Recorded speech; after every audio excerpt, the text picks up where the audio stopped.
Montana's 2021 legislature may be over, but the work has just begun on one of its biggest tasks, distributing more than $1.5 billion of federal COVID relief funds. Purposes for the money are outlined in federal and state law, but spending details will be decided by Governor Gianforte and 4 new created state commissions. In this first of a 2-part series on federal COVID relief money in Montana, let's take a look at how it's supposed to work. All told, Montana is getting about $2.7 billion from the American Rescue Plan, the COVID relief bill passed by congressional Democrats and signed by President Biden in March. More than $1 billion of those dollars are going directly to specific entities like schools or local governments to spend as directed by federal law.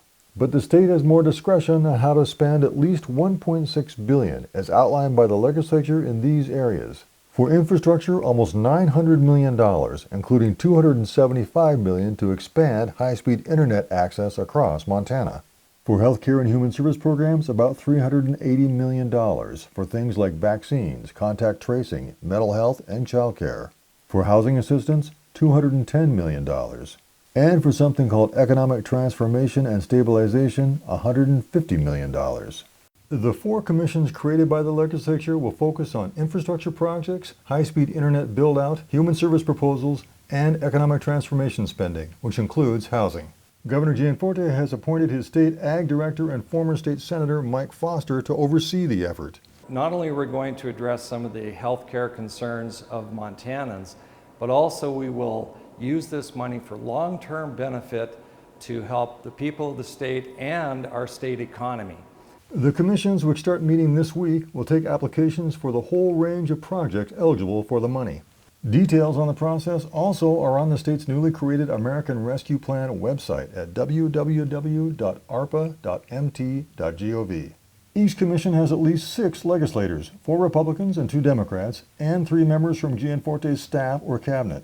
They'll examine applications and recommend projects to Gianforte, who makes the final call. House Minority Leader Kim Abbott of Helena says Democrats are on board with the plan's overall goals.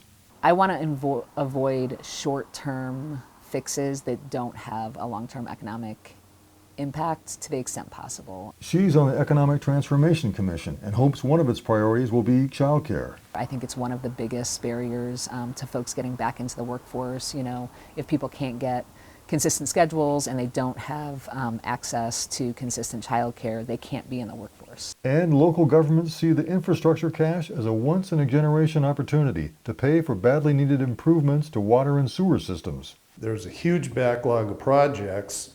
This money will be put to good use to upgrade clean water systems throughout the entire state. Applications on those projects must be in by July 15th.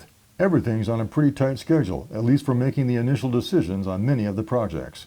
Even though it's a huge challenge, we're working hard and fast to get it done the right way and in such a way that the people will look at it very positively. One other thing, the state must follow federal guidelines, which are still coming out, and the feds plan to audit some of the spending.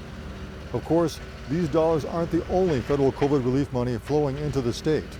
Tomorrow, we'll take a closer look at where some of that other money has gone. At the Capitol, Mike Dennison, MTN News.